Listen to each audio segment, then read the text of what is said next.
छठ पूजा व्रत कथा और पूजा विधि। छठ व्रत भगवान सूर्यदेव और षष्ठी देवी को समर्पित एक विशेष त्योहार है। ये त्योहार भारत के कई हिस्सों में मनाया जाता है, खासकर यूपी, झारखंड और बिहार में इसे एक महान त्योहार के रूप में मनाया जाता है। शुद्धता, स्वच्छता और पवित्रता के साथ मनाया जाने वाला ये त्योहार प्राचीन काल से मनाया जा रहा है। छठ व्रत के दौरान छठी माता, षष्ठी माता की पूजा की जाती है और उनसे बच्चों की सुरक्षा का वरदान मांगा जाता है। कार्तिक मास के शुक्ल पक्ष की षष्ठी तिथि को मनाए जाने वाले छठ व्रत का वर्णन भविष्य पुराण में सूर्य षष्ठी के नाम से किया गया है। हालांकि लोक मान्यताओं के अनुसार सूर्य षष्ठी या छठ व्रत की शुरुआत रामायण काल से हुई थी। इस व्रत को द्वापर युग में सीता माता सहित द्रौपदी ने भी किया था। छठ पूजा व्रत कथा। छठ पूजा से जुड़ी पौराणिक कथा के अनुसार प्रियव्रत नाम का एक राजा था। उनकी पत्नी का नाम मालिनी था, लेकिन उन दोनों की कोई संतान नहीं थी। इस बात से राजा और उसकी पत्नी बहुत दुखी हुए। एक दिन संतान प्राप्ति की इच्छा से उन्होंने महर्षि कश्यप से पुत्रेष्टि यज्ञ करवाया। इस यज्ञ के फलस्वरूप रानी गर्भवती हो गई। 9 महीने के बाद जब रानी को संतान प्राप्ति का समय आया तो रानी को मृत पुत्र की प्राप्ति हुई। जब राजा को ये बात पता चली तो उसे बहुत दुख हुआ। अपनी संतान के दुख के कारण उन्होंने आत्महत्या करने का निर्णय लिया। लेकिन जैसे ही राजा ने आत्महत्या करने की कोशिश की, उसके सामने एक सुंदर देवी प्रकट हुई। देवी ने राजा से कहा कि मैं षष्ठी देवी हूँ। मैं लोगों को पुत्र का सौभाग्य देता हूँ। इसके अलावा जो सच्ची भावना से मेरी पूजा करता है, मैं उसकी सभी मनोकामनाएं पूरी करती हूँ।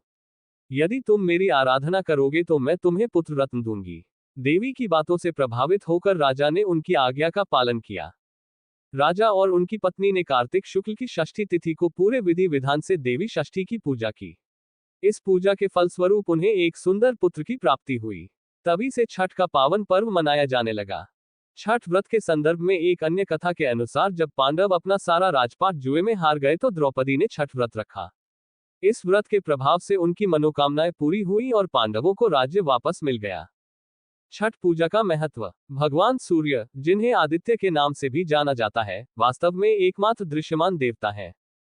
इनके प्रकाश से ही प्रकृति में जीवन चक्र चलता है। उनकी किरणों से ही पृथ्वी में जीवन का संचार होता है और फल, फूल, अनाज, अंडे और शुक्र का निर्माण होता है।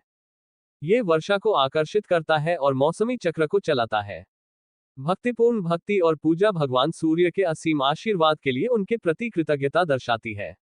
सूर्य षष्ठी या छठ व्रत इन्हीं आदित्य सूर्य देव को समर्पित है। इस महापर्व में सूर्य नारायण के साथ देवी षष्ठी की भी पूजा की जाती है। इस पर्व के बारे में मान्यता है कि इस दिन षष्ठी माता और सूर्य देव से जो भी मनोकामना मांगी जाती है, वह मनोकामना पूरी होती है। छठ पूजा व्रत विधि। भगवान सूर्य देव और देवी षष्ठी माता को समर्पित ये त्योहार पूरी सादगी, स्वच्छता और समर्पण के साथ मनाया जाता है। यह व्रत स्त्री और पुरुष दोनों समान रूप से करते हैं। छठ व्रत 4 दिनों तक चलता है। व्रत के पहले दिन यानी कार्तिक शुक्ल चतुर्थी को नहाय खाया जाता है, जिसमें व्रती आत्मशुद्धि के लिए केवल अरवा शुद्ध भोजन खाता है।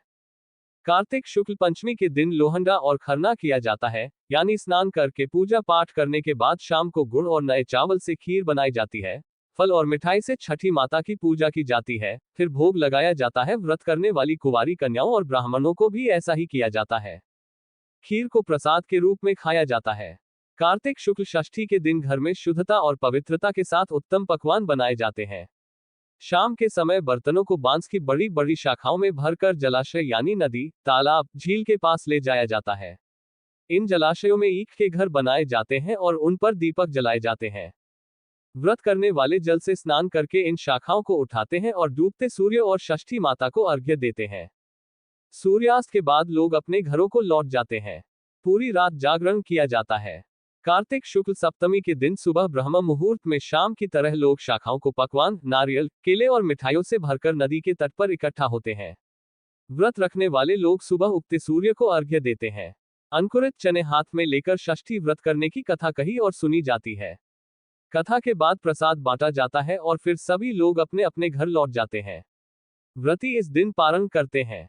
इस पर्व से जुड़ी एक विशेष परंपरा के अनुसार छठ पूजा के दौरान मांगी गई कोई भी मनोकामना जब पूरी हो जाती है तो कई लोग सूर्य देव को प्रणाम करते हैं। सूर्य को अर्घ्य देने की विधि बहुत कठिन है। लोग अपने घर के कुल देवता या देवता को प्रणाम करते हैं और दंड देने के लिए नदी तट पर जाते हैं। सजा देने की प्रक्रिया इस प्रकार है, पहले सीधे खड़े होकर सूर्य देव को प्रणाम करना, फिर पेट के बल जमीन पर लेटकर दाहिने हाथ से जमीन पर एक रेखा खींचनी होती है। यह प्रक्रिया नदी तट तक पहुंचने तक बार बार दोहराई जाती है।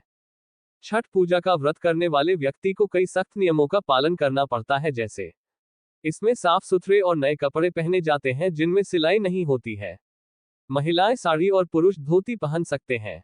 इन 4 दिनों में व्रत करने वाला व्यक्ति पृथ्वी पर सोता है, जिसके लिए कंबल और चटाई का इस्तेमाल किया जा सकता है।